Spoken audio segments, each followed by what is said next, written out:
إن الحمد لله نحمده ونستعينه ونستغفره ونعوذ بالله من شرور أنفسنا ومن سيئات أعمالنا. من يهده الله فلا مضل له ومن يضلل فلا هادي له. أشهد أن لا إله إلا الله وحده لا شريك له وأشهد أن محمدا عبده ورسوله. يا أيها الذين آمنوا اتقوا الله حق تقاته ولا تموتن إلا وأنتم مسلمون. يا أيها الذين آمنوا اتقوا الله وقولوا قولا سديدا يصلح لكم أعمالكم ويغفر لكم ذنوبكم ومن يطع الله ورسوله فقد فاز فوزا عظيما.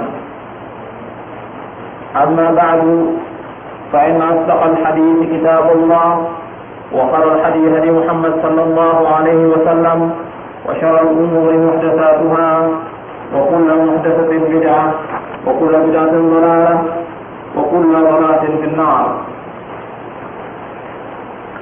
Saudara-saudara yang dimuliakan oleh Allah, pada kesempatan ini kita akan lanjutkan kajian kita dari Kutayb Mujmal Usul Ahli Sunnah wal Jamaah fil Aqidah yang ditulis oleh Dr. Nasir bin Abdul Karim Al-Aqil, yaitu kita masih mengkaji tentang prinsip Ahli Sunnah wal Jamaah dalam bidang aqidah. Kita sudah masuk ke bab yang ketiga, yaitu tentang at-tauhid al-iradi al-talabi. Jadi katakan tauhid al-uluhiyah atau tauhid al-ibadah. Pada pekan yang lalu sudah saya bahas bahwasanya Allah itu tunggal, tidak ada sekutu baginya, baik dalam masalah rububiyah, uluhiyah, asma dan sifat. Allah ini penguasa alam semesta, dan Allah lah yang berhak satu-satunya untuk diibadahi. Dari semua macam ibadah hanya Allah lah yang berhak untuk diibadahi. Memalingkan sedikit saja dari macam-macam ibadah ini sudah dikatakan syirik. Dan perbuatan syirik ini kalau sudah diingatkan, sudah diterangkan dalilnya dia masih berbuat syirik, maka akan menghanguskan amal-amal dia. Bagaimana dikatakan dalam ayat, seandainya mereka berbuat syirik, maka akan dihapuskan oleh Allah amal-amal mereka. Dalam ayat yang lain, lain asyrakta la yahbatanna 'amaluka wa la takunanna minal khasirin. Seandainya kamu berbuat syirik, maka akan hapus amal-amalmu dan kamu akan menjadi orang-orang yang merugi. Kemudian yang sekarang kita bahas adalah yang ketiga. Yang ketiga, min usulil ibadati anna Allah Ta'ala yu'badu bil hubbi wal khawfi wal raja'i jami'an wa ibadatuhu bi ba'dihha duna ba'din dalalun. Di antara pokok-pokok ibadah, prinsip-prinsip ibadah, bahwasanya Allah itu wajib disembah bil hub, dengan disertai rasa cinta, wal khawf, dengan rasa takut, wal raja, dengan rasa harap, jami'an, bersamaan. Artinya di saat orang itu beribadah, dia harus bersamaan. Pada saat itu ada rasa hub, rasa khawf, dan rasa raja. Wa ibadatuhu bi ba'dihha duna ba'd, dan beribadah kepada Allah dengan sebagiannya, dengan meninggalkan sebagian, ini dalalun, sesat. Jadi kalau seandainya seorang cuma beribadah dengan khawf saja, khawf dan raja tidak ada, maka dikatakan sesat. Atau dia beribadah dengan khawf saja, dengan rasa takut saja, tidak ada rasa cinta dan tidak ada rasa harap, maka ini pun dalal. Atau dia beribadah cuma dengan rasa harap saja, tidak ada rasa cinta dan tidak ada rasa takut, maka ini pun dalal. Begitu penjelasan para ulama. Dalam beberapa ayat diterangkan bahwasanya Allah itu harus diibadahi dengan rasa cinta. Orang yang menjadikan Allah sebagai menjadikan Allah, artinya menjadikan Allah sebagai sembahan, tapi di samping itu juga dia jadikan yang lain sebagai sembahan. Dia cintai Allah, di samping itu dia mencintai yang lain. Ini Allah tegur, seperti disebutkan di dalam Al-Quran, wa minan nasi man yattakhidhu min dunillahi andada yuhibbunahum ka hubbillah walladzina amanu ashaddu hubban lillah. Di antara manusia ada yang menjadikan sekutu-sekutu selain Allah, mereka cintai. Sekutu itu seperti cinta mereka kepada Allah. Ini dikatakan andad, jadi menjadikan sekutu selain daripada Allah. Nah, kita akan bahas sekarang dari mulai hub. Ayatnya berkenaan tentang hub ini, yaitu Allah harus dicintai dengan rasa hub. Yang pertama, Allah disembah, diibadahi dengan rasa hub, dengan rasa cinta. Nah, cinta ini tidak lepas dari manusia. Soal masalah cinta tidak lepas dari manusia. Sebab masalah mahabbah ini, masalah cinta ini merupakan pokok dari amal. Dan setiap manusia dia tidak beramal dengan apa-apa yang dicintai. Apakah itu menarik manfaat ataukah untuk menolak mudarat. Jadi setiap sesuatu itu ada dari manusia ini timbulnya rasa cinta. Apakah cinta karena zatnya atau mungkin karena yang lain. Ya, seperti orang lapar, pengen makan, dia cinta makan. Tapi ada orang juga yang sakit, dia ingin sembuh. Tapi hakikatnya dia tidak cinta. Kalau makan obat-obat yang pahit atau disuntik, tetapi dia cinta ghairihi, yaitu dia cinta untuk sembuh. Nah, para ulama membagi bahwa mahabbah itu atau hub itu dibagi menjadi dua. Yang pertama mahabbah ibadah, kemudian mahabbah ghairi ibadah. Cinta ibadah, ada cinta bukan karena ibadah, tidak ibadah, tidak termasuk dari kategori ibadah. Yang dimaksud cinta ibadah itu yaitu seseorang beribadah dengan mahabbah itu yuqsadu biha ta'abbud wa ta'zim, yaitu dengan dia mencintai, cintanya ini cinta ibadah. Dengan cinta itu dia beribadah dan mengagungkan. Hal ini hanya boleh kepada Allah saja, tidak boleh kepada yang lain. Dia cinta ibadah kepada Allah saja, tidak kepada yang lain. Adapun cinta yang tidak termasuk ibadah ya seperti manusia cinta kepada orang tuanya, cinta yang dikatakan mahabbatul ishfaq war rahmah, atau manusia cinta kepada gurunya, mahabbatul ihtiram, atau cinta yang sifatnya tabi'ah. Jadi ada mahabbah ibadah, ada mahabbah ghairi ibadah. Kemudian diterangkan juga oleh ulama bahwasanya mahabbah itu ada yang mahabbah yang harus kita lakukan karena Allah, yang dikatakan ibadah, dan yang berkaitan tentang masalah itu artinya kita mencintai apa-apa yang dicintai oleh Allah. Apa-apa yang dicintai oleh Allah, apa saja. Seperti Allah mencintai Rasulnya, kita harus cinta kepada Rasulnya. Allah mencintai orang-orang mukmin, kita harus cinta kepada orang mukmin. Allah mencintai beberapa amal, kita harus cinta kepada amal-amal itu. Allah mencintai waktu, beberapa waktu yang dicintai oleh Allah, ahabul a'mal ila Allah, atau ahabul ayyam, beberapa hari yang dicintai Allah, kita harus mencintai, ikut beramal pada waktu itu. Atau beberapa tempat yang dicintai oleh Allah, kita ikut mencintai. Tapi ada cinta yang sifatnya tabi'i. Cinta yang sifatnya tabi'i itu artinya yang tabiat.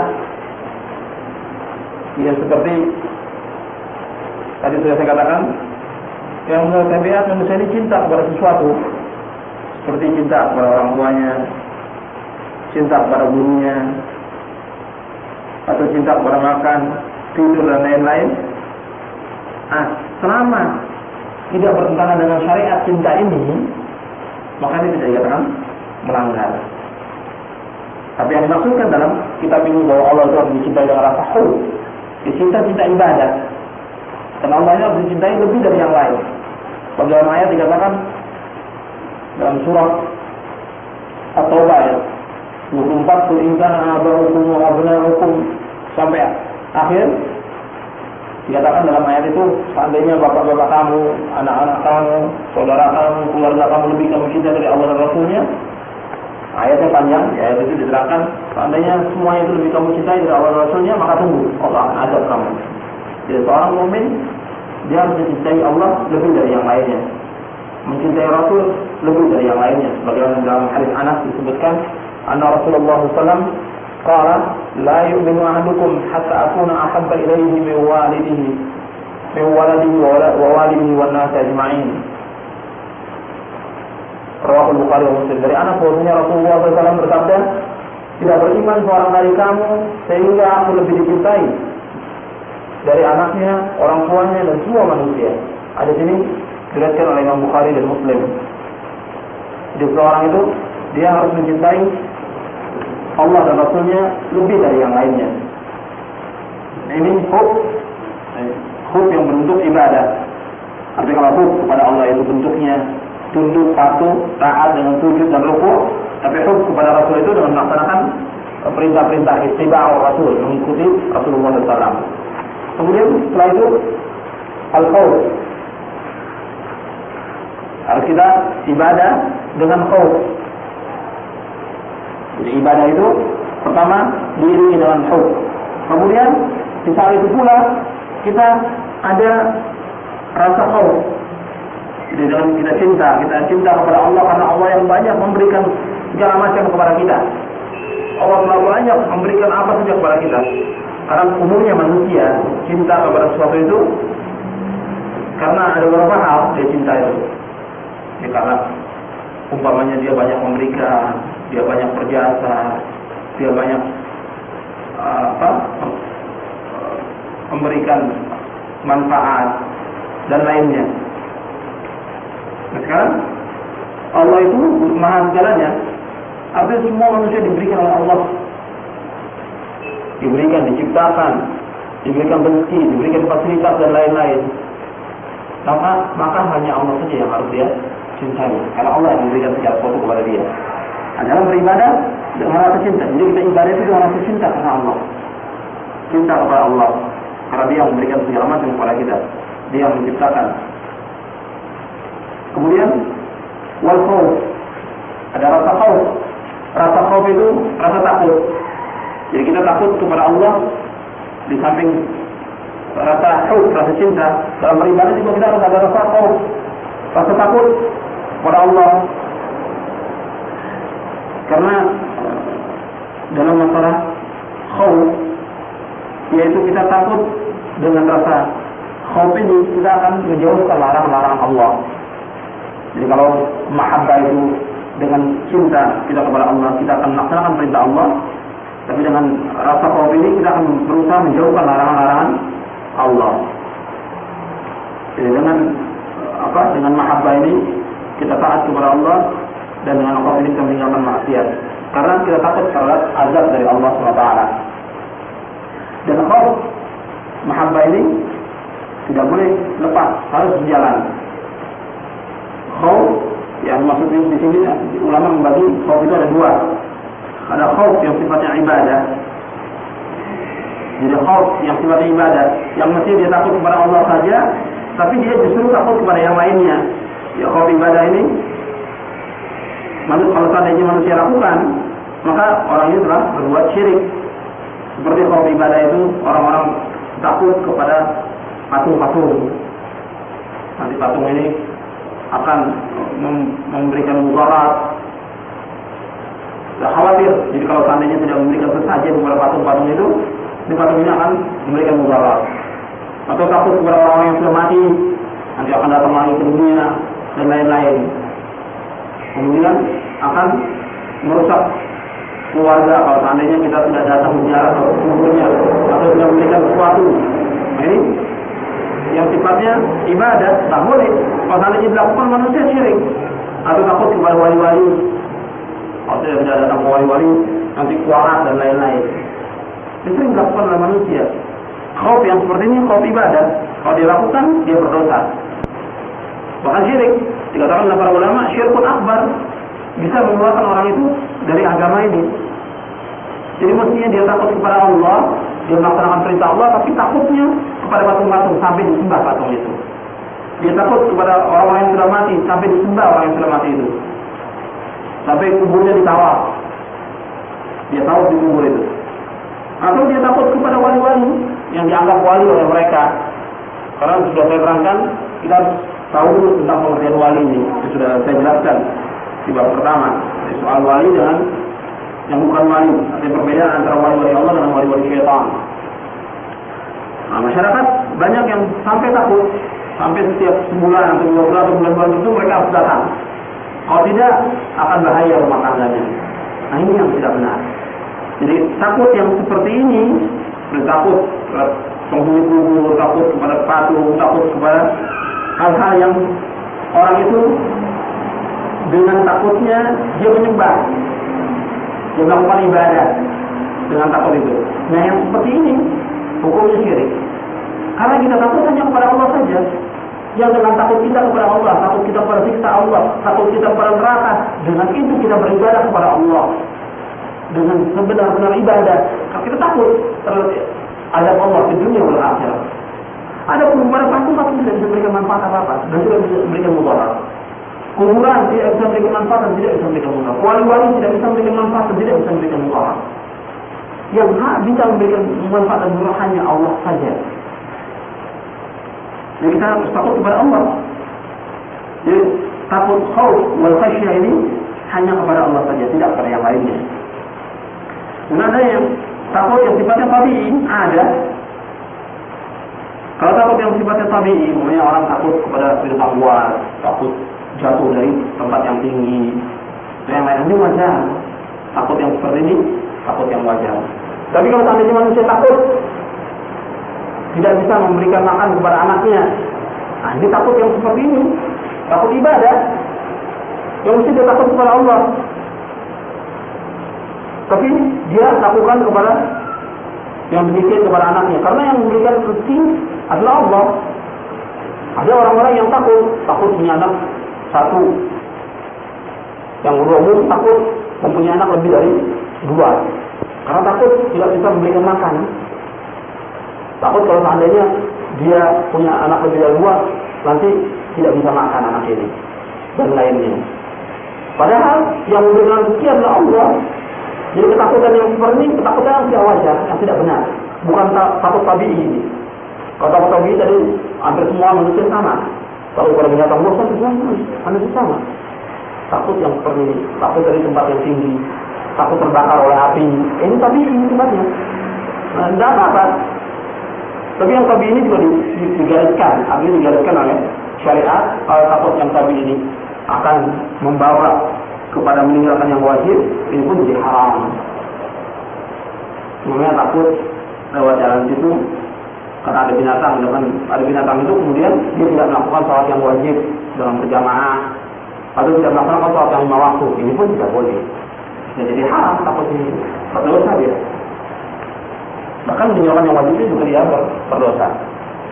Jadi harus seiring antara mahabbah, cinta kepada Allah, kemudian takut kepada Allah. Dan ingat takut ini, kalau takut ibadah akan membawa kepada syirik. Tapi takut yang sifatnya tabii tidak apa-apa. Begitu juga mahabbah. Kalau mahabbahnya kepada Allah, lillahi wahda, dengan menyembah, rukuk dan sujud kepada Allah saja, mahabbah ini, cintanya kepada Allah, ini bernilai ibadah. Kemudian kalau mahabbahnya kepada yang lain, artinya dia cinta kepada yang lain melebihi cinta dia kepada Allah dan Rasulnya. Artinya dia cinta kepada seseorang, kepada benda, kepada sesuatu lebih daripada cinta dia kepada Allah, sampai dia meninggalkan yang wajib, melanggar yang haram dengan sebab cintanya dia kepada sesuatu. Nah, ini tidak dibolehkan.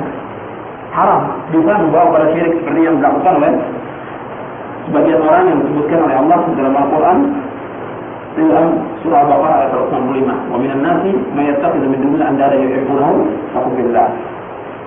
Ya, ada sebagian manusia yang cinta dia kepada selain Allah itu lebih daripada cinta dia kepada Allah. Lebih. Sama saja tidak boleh. Sama saja antara cinta kita kepada sesuatu sama dengan cinta kita kepada Allah tidak boleh. Harus Allah itu ahab, lebih dicintai. Rasul itu ahab, lebih dicintai daripada yang lain. Itu penjelasan Al-Quran. Al-Quran mengatakan ahad. Allah itu harus lebih dicintai dari yang lainnya.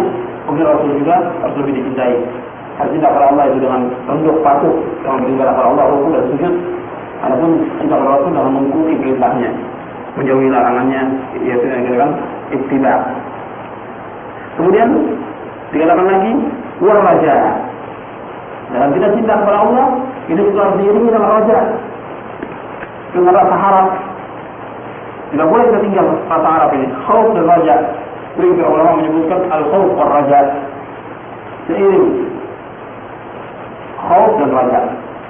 Jadi kita mengharapkan rahmat dari Allah, mengharapkan surga. Dalam hidup ini, dalam kita beribadah, kita tidak lepas untuk mengharapkan rahmat dari Allah SWT. Karena rahmat Allah itu luas sekali. Bahkan rahmat yang diberikan oleh Allah di dunia ini cuma satu rahmat, yang 99 disimpan oleh Allah untuk di surga. Yang satu rahmat ini, manusia bisa berkasih sayang, manusia bisa saling tolong-menolong, manusia bisa cinta antara seorang ibu dengan anaknya, seorang ibu cinta pada anaknya, seorang suami cinta pada istrinya, dan lain-lain. Ini mahabbah, rahmat yang diberikan oleh Allah. Dan kita mengharapkan rahmat Allah yang demikian luas. Jadi kita mengharap kepada Allah. Sampai dalam masalah khauf ini diterangkan oleh para ulama, kalau seandainya kita ini dalam keadaan aman, kita harus takut kepada Allah. Dalam keadaan aman, kita tenang, dalam keadaan sehat dan walafiat, kita harus khauf. Itu yang kita pegang, khauf. Takut. Orang kalau dalam keadaan aman, dalam keadaan sehat, dalam keadaan kuat, itu sering dia lalai, ingin berbuat zalim, berbuat maksiat. Maka pada saat itu dia harus berusaha timbulkan rasa khauf dia kepada Allah, sehingga takut dia berbuat yang lainnya, maksiat yang dilarang oleh Allah. Tapi di saat dia dalam keadaan lemah, sakit, biasanya orang kalau dalam keadaan lemah, sakit, kena musibah, itu yang timbul umumnya putus asa. Maka pada saat itu harus ditimbulkan rasa raja kita kepada Allah. Jadi meskipun dalam keadaan kita sakit, kita kena musibah, kita ingat bahwasanya rahmat Allah itu luas. Kita harapkan dari Allah, Allah menyembuhkan penyakit kita. Kita mengharap kepada Allah bahwa Allah akan membereskan urusan kita. Kita mengharap kepada Allah agar Allah melepaskan kita dari musibah yang menimpa kita, akan meringankan penyakit kita. Kemudian Allah memberikan jalan keluar, memberikan kemudahan dari kesulitan yang kita alami. Nah ini khauf dan raja tidak boleh lepas. Imam Ahmad mengatakan yang bagi dari insan yang yakuna raja'ahu wa khawfahu wahidan fa ayyuhuma ghalabahu halaqa sahibuhu. Kata Imam Ahmad, hendaknya bagi manusia itu berusaha antara khauf dan raja ini sama satu. Kalau seandainya khaufnya lebih tinggi, rajanya tidak ada, dia akan binasa. Tentang masalah raja ini Allah berfirman, ulaika yarjuna rahmatullah wallahu ghafurur rahim. Dan Allah mengharap, dan mereka mengharapkan rahmat Allah, dan Allah Maha Pengampun lagi Maha Penyayang. Kemudian dalam Al-Quran juga Allah berfirman, faman kana yarju liqa'a rabbih falyamal amalan shalihan. Dan barang siapa yang mengharap bertemu dengan Allah, maka hendaklah dia beramal dengan amal yang saleh. Ya raja, ulama menerangkan bahwa raja itu ada 3 macam. Ya raja yang kita beramal taat kepada Allah menurut keterangan dari Allah, kita mengharapkan thawab dari Allah. Jadi yang pertama itu kita raja dengan mengamalkan ketaatan dari Allah itu dengan keterangan yang jelas, kita mengharapkan ganjaran dari Allah. Kemudian raja orang-orang yang mudnib, orang-orang yang berdosa dari dosanya, dia harus mengharap maghfirah dari Allah, mengharapkan maaf dari Allah, mengharapkan ihsan dari Allah SWT. Karena umumnya kadang-kadang orang-orang yang sudah pernah berbuat dosa besar, kemudian dia kembali, ada timbul rasa putus asa. Tidak boleh dia putus asa, dia harus mengharapkan rahmat dari Allah agar Allah memberikan maghfirah, ampunan, dan menerima taubatnya. Jadi harus tunggu-tunggu, tidak boleh dia putus asa. Karena putus asa itu perbuatan orang-orang kafir. Bagaimanapun besarnya dosa, harus dia mengharap kepada Allah, mudah-mudahan Allah mengampuni dosanya, dia bertobat kepada Allah. Kemudian orang-orang yang berbuat sia-sia, Artinya orang-orang yang melewati batas dan berbuat sia-sia, dia harus kembali mengharapkan rahmat dari Allah dengan meninggalkan perbuatan sia-sianya itu atau meninggalkan perbuatan yang berlebih-lebihan. Karena dalam hadis yang sahih, hadis yang disebut hadis qudsi, Allah mengatakan, Ibn Adam, innaka ma da'awtani wa rajawtani ghafartu lakam ala ma kana minka wa la ubali. Rawahu Tirmidzi wa sahhahu.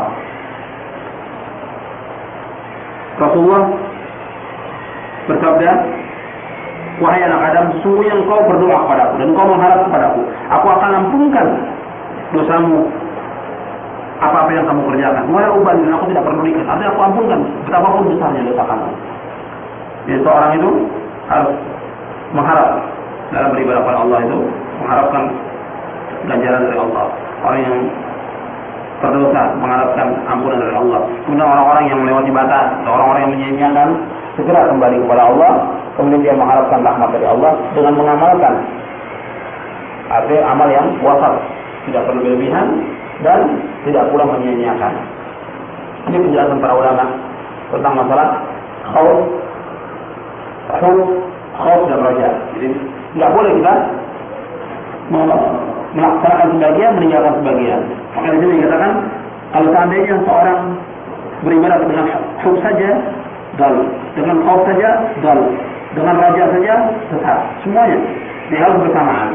Kemudian sebagian ulama mengatakan, man abadallaha bil hubbi wahda fahuwa zindiq, wa man abadahu bil khawfi wahda fahuwa haruri, wa man abadahu bil raja'i wahda fahuwa murji.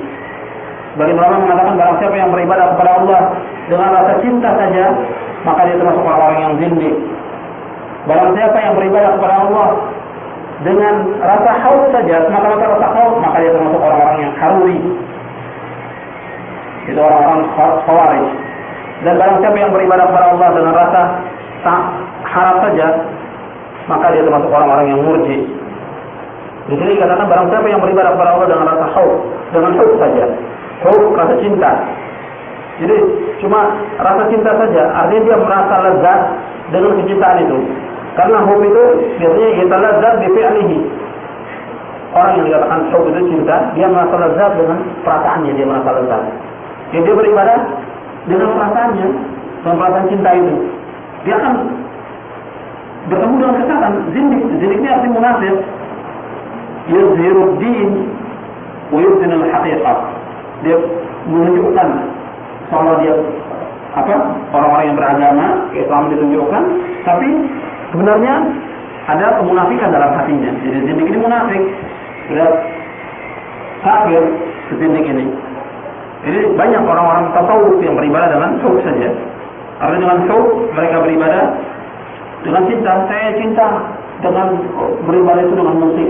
Saya cinta beribadah itu harus diiringi dengan tari-tarian. Saya cinta itu kalau beribadah diiringi dengan yang lain-lain.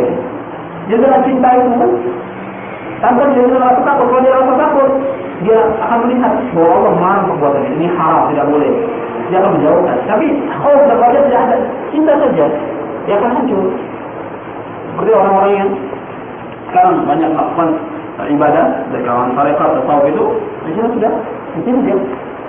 Karena dia pokoknya yang penting cinta pada Allah, cinta saja.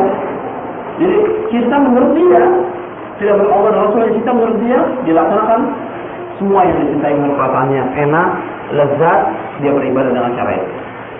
Dan dia bisa, bahkan lebih jelek lagi.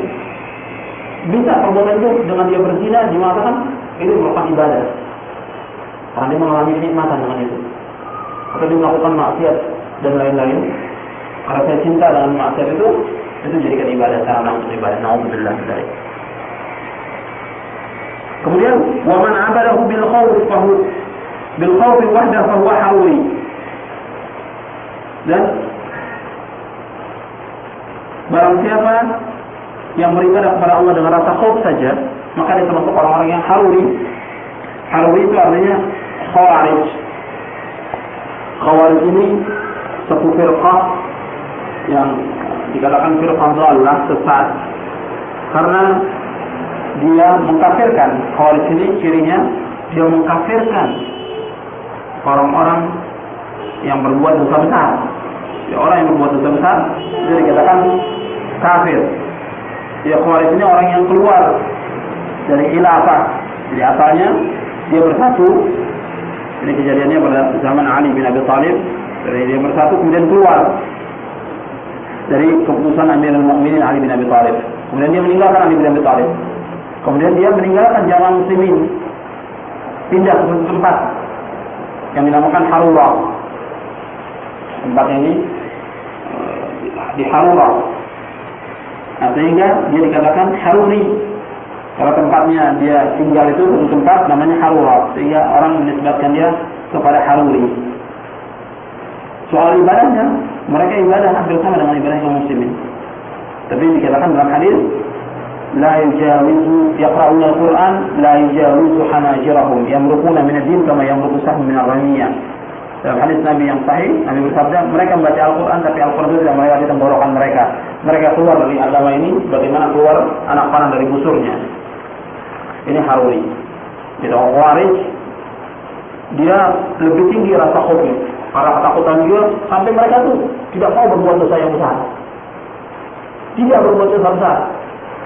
Artinya mereka tuh, saya keliru tadi mengatakan tidak mau, artinya mereka tidak berbuat dosa besar. Mereka usahakan sampai tidak berbuat dosa besar, karena sekali saja mereka berbuat dosa besar, kafir keluar.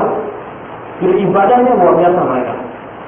Puasanya, sholat malamnya, sholat berjamaah, sholat lima waktu segala macam, itu mereka lakukan dengan menurut mereka itu dengan sebaik-baiknya menurut mereka. Jadi tidak ada yang berani mereka berbuat dosa besar. Khawatir sedikit ini berbuat dosa besar, kafir. Begitu menurut mereka. Tapi ini pahamnya sesat. Kalau menurut paham Ahlus Sunnah wal Jamaah, paham Ahlus Sunnah wal Jamaah, orang yang berbuat dosa besar tidak dikafirkan. Tidak kafir orang berbuat dosa besar. Kecuali kalau salahnya dia berbuat perbuatan-perbuatan yang membatalkan syahadat, seperti disebutkan dalam beberapa keterangan yang dijelaskan oleh para ulama. Tapi berbuat dosa besar, seperti dia berzina, dia pernah berbuat minum khamar, kemudian dia kembali taubat, tidak dikafirkan. Atau dia belum sempat bertobat, kita tahu bahwa dia muslim berbuat dosa besar, tidak bisa dikafirkan. Kita berusaha mengajak dia untuk bertobat kepada Allah, tapi tidak dikafirkan. Nah, mereka beribadah semata-mata khauf kepada Allah, takut kepada Allah, takut berbuat ini, takut berbuat ini, sehingga orang lain yang berbuat dikafirkan oleh dia. Nah, ini Haruri yang dikatakan Khawarij. Khawarij itu artinya orang yang keluar dari Islam. Dalam satu riwayat disebutkan, hadis ini disahihkan oleh Syekh Albani, bahwa Nabi bersabda, al-khawariju kilabun nar. Khawarij itu adalah anjing-anjing neraka. Ini mengerikan sekali orang-orang Khawarij ini. Dan ini firqah-firqah yang hampir sama. Dan ini banyak sekali. Artinya ciri-ciri itu tidak sempurna, tapi mengkafirkannya ada. Kelompok-kelompok yang seperti ini sudah banyak tumbuh dan berkembang di mana-mana. Artinya tersebar paham kalau seandainya orang yang tidak ikut kelompok dia, jamaah dia, kafir. Ini banyak terjadi. Jika ada jamaah-jamaah yang menisbatkan dirinya kita harus mempunyai jamaah yang harokah, yang bergerak, harus punya imam, punya jamaah, harus baiat, kalau tidak baiat kafir. Ini ada yang seperti ini, jamaah-jamaah seperti ini. Kita harus takut. Mereka katakan kita harus takut kepada Allah. Kalau kita tidak tegakkan jamaah, kita tidak tegakkan imamah, nanti kita akan masuk neraka. Sehingga dalam itu mereka membuat jamaah, kemudian mengangkat seorang imam, yang kemudian imam berbaiat. Nah, orang-orang yang tidak ikut dia kafir. Ini berat sekali. Berarti dia berani mengkafirkan kaum muslimin sekian banyak di seluruh dunia ini kalau tidak masuk kepada jamaah dia. Kemudian yang lain yang melihat demikian bikin lagi jamaah, sehingga jamaahnya semakin banyak. Firqah-firqah yang seperti ini. Dan ini jangan fitnah, hati-hati kita terhadap yang seperti ini. Maka kita mengikuti paham jamaah kita bersama kaum muslimin yang ada ini. Sudah.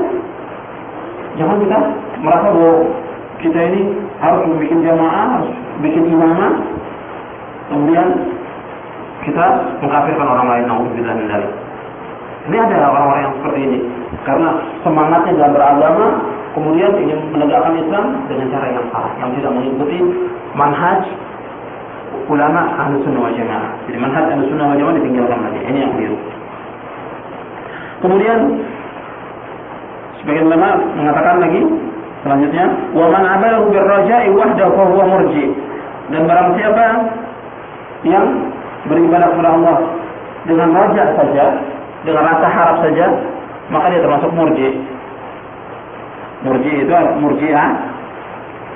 Dia beribadah kepada Allah dengan rasa harap saja. Ini orang-orang murji ini banyaknya ada di Kufah. Murji'ah ini. Murji ini berpaham bahwasanya amal itu tidak masuk ke dalam bagian iman. Orang Murji'ah itu. Jadi maksudnya murji itu asalnya dari kata irja. Irja itu artinya takhir. Jadi mereka itu mengakhirkan amal dari iman. Jadi mereka mengatakan al-iman mujarradut tasdiq. Bahwa iman itu cuma sekedar mempercayai saja. Iman itu cuma tasdik saja. Cuma sekedar mempercayai saja. Membenarkan. Iman itu cuma sekedar membenarkan mujarrad ma fil qalb. Jadi mereka katakan cukup apa yang di hati. Membenarkan Allah itu benar dan lain-lain benar, cukup sudah. Jadi tidak usah diucapkan dengan lisan, tidak usah dilaksanakan dengan amal. Jadi bagi mereka semua sama. Soal iman itu semua sama.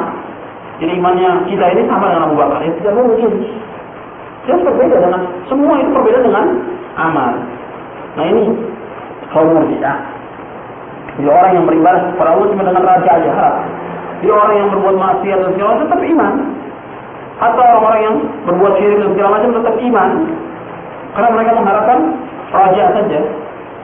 Raja dari Allah, mengharap saja. Jadi mereka itu mengatakan bahwasanya iman itu yang ada dalam hati itu sudah sempurna. Meskipun tidak ada amal sama sekali. Nah ini paham yang tidak benar, paham yang sesat. Oleh karena para ulama, wa man ada birraja'i wahda fa huwa murji. Barang siapa yang beribadah kepada Allah dengan rasa raja saja, rasa harap, dia mengharap rahmat Allah saja, dia mengharap rahmat Allah, maka dia murji. Nah murji'ah termasuk paham yang sesat. Termasuk firqah yang sesat. Ya bagaimana? Orang cuma mengucapkan iman saja, tapi tidak ada amal. Yang mengatakan iman itu harus dengan amal. Jadi qaul bil lisan, kemudian at-tasdiq bil qalb wa qaul bil lisan wa a'mal wa amal bil arkan atau bil janan. Jadi mengucapkan dengan lisan, kemudian membenarkan dengan hati dan mengamalkan dengan anggota tubuh. Itu yang dikatakan apa? Iman. Itu iman menurut Ahlussunnah wal Jamaah. Jadi iman menurut Ahlussunnah wal Jamaah kita mengucapkan dengan lisan, kemudian membenarkan dengan hati. Ya, apa yang disampaikan oleh Allah Rasul kita benarkan dengan hati kita. Kalau kita ucapkan syahadat itu kita benarkan, kemudian kita ucapkan itu kemudian kita benarkan dengan hati kita yang disampaikan oleh Allah Rasulnya. Kemudian setelah itu kita laksanakan dengan amal, dengan jalan, dengan anggota tubuh kita. Apa yang Allah perintahkan kita laksanakan, apa yang Allah larang kita jauhkan. Ini yang dikatakan iman menurut Ahlussunnah wal Jamaah. Insyaallah tentang masalah imannya akan kita bahas sendiri. Ada babnya di sini di halaman 18 tentang masalah al-iman, konsep iman menurut Ahlussunnah wal Jamaah. Jadi saya menerangkan tentang masalah ini, tentang masalah raja, karena ini banyak sekarang ini di kalangan orang-orang awam. Jadi kalau diingatkan sesuatu, kamu laksanakan ini soal berjamaah, kamu usahakan lakukan yang demikian, jauhkan yang haram itu. Mereka katakan tidak, at-taqwa hahuna, ditunjukkan ke dadanya. Memang Nabi pernah bersabda demikian, at-taqwa hahuna, at-taqwa hahuna. Tapi maksud Nabi bukan berarti tidak ada amal, karena kaitan hadis itu berkenaan dengan masalah amal itu. Nabi bersabda diawali dengan janganlah kamu saling menjauhkan, janganlah kamu saling bermusuhan, jangan kamu saling ini, kemudian at-taqwa hahuna. Nabi tunjukkan ke dadanya 3 kali, yushir ila sadri salah sama. Nabi tunjukkan ke dadanya 3 kali. Tapi bukan berarti bahwa katanya kata-kata Nabi menunjukkan ke dadanya itu bebas kita tidak mengamalkan. Ini sangat keliru, sangat keliru. Ini sering yang sering diucapkan oleh orang-orang awam ini. Kan Allah Ghafurur Rahim. Kalau kita katakan itu haram, perbuatan itu haram, itu judi haram, itu zina haram, itu jalan-jalan yang membawa kepada zina seperti berpacaran atau berpakaian yang terbuka aurat itu haram, atau mengatakan yang batil atau mencela orang Islam, mencela orang-orang yang taat itu haram, tidak boleh. Dan lain-lain. Kita katakan bahwa ini tidak boleh. Maka katakan takwa di sini. Nah itu perbuatan yang keliru, perbuatan yang salah. Mengatakan demikian. Apalagi kemudian ditambah berdalil dengan ayat. Dia mengatakan Allah kan Ghafurur Rahim, Allah kan Maha Pengampun. Kita ingat di dalam Al-Quran, Allah Ghafurur Rahim, Allah juga Syadidul Iqab. Bahkan di dalam ayat Allah menyebutkan Syadidul Iqab lebih dahulu. Seperti disebutkan dalam surah Al-Maidah, surah yang kelima, ayat 98 Allah berfirman, "I'lamu anna Allah Syadidul Iqab wa anna Allah Ghafurur Rahim." Ketahuilah bahwasanya Allah itu Syadidul Iqab. Allah sangat berat siksanya. Wa anna Allah Ghafurur Rahim. Dan Allah itu adalah Maha Pengampun lagi Maha Penyayang. Disebutkan Allah mengatakan kepada umat ini, "I'lamu, ketahuilah, ketahui wahai umat ini." Tidak kitab ini umum kepada umat. I'lamu, ketahui bahwasanya Allah Syadidul Iqab. Allah itu berat siksanya. Syadidul Iqab. Dan wa anna Allah Ghafurur Rahim. Dan Allah Maha Pengampun lagi Maha Penyayang. Allah dahulukan Syadidul Iqab. Akhirnya manusia jangan rasa takut kepada Allah. Kemudian wa anna Allah Ghafurur Rahim. Dan Allah Maha Pengampun lagi Maha Penyayang. Agar manusia ini mengharapkan rahmat dari Allah. Dan jangan sampai dia mengharap saja dari rasa takut. Tiga ini tidak bisa lepas. Syuk, khauf, dan raja. Rasa cinta, rasa takut, dan rasa mengharap ini tidak bisa lepas. Tiga-tiga ini harus berjalan seiring dalam kita beribadah kepada Allah SWT.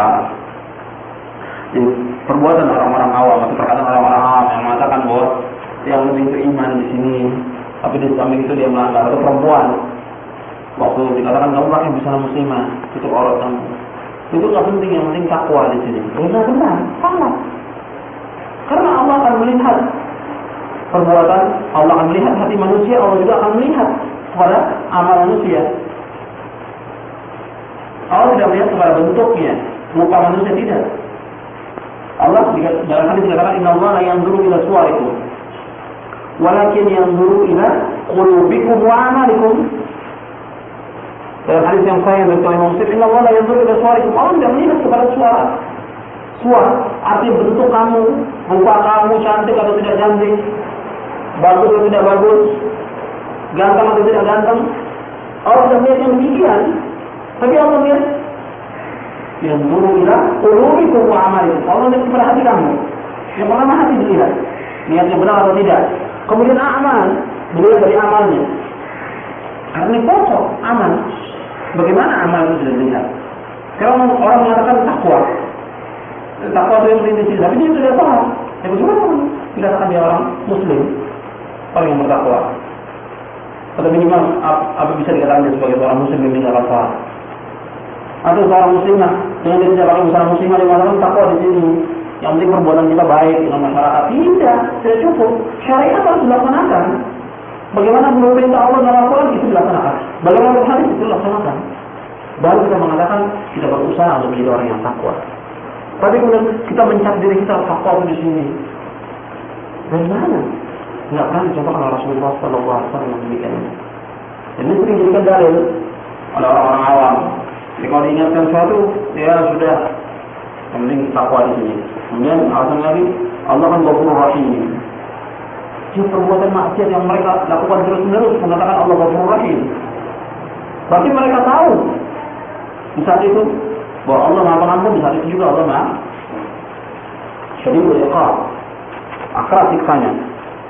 Jadi kepada orang-orang yang melakukan atau membicarakan yang seperti ini, kalau seandainya dia karena tidak tahu dia mengucapkan demikian, harus tidak boleh tahu. Kita ingatkan, tidak boleh ucapan-ucapan seperti. Tapi kalau dia tahu, kemudian dia ingin mengejek orang-orang yang mendakwakan atau yang amar ma'ruf nahi munkar, ini berdosa besar seperti ini. Bahkan para ulama kalau sampai mengejek kepada ayat-ayat dari hadis Nabi itu sudah dikatakan kufur. Itu dibahas oleh para ulama dalam hukum istihza. Hukum istihza, mengejek. Apakah mengejek kepada Allah, kepada Rasul dengan ayat-ayatnya, sunnahnya, Itu disebutkan oleh para ulama, bahkan ada beberapa kutaibat buku-buku kecil yang menulis tentang masalah itu. Jadi saya ringkaskan saja pembahasan yang ketiga ini, bahwa prinsip dalam ibadah kepada Allah, bahwa kita menyembah Allah dengan rasa hub, rasa cinta.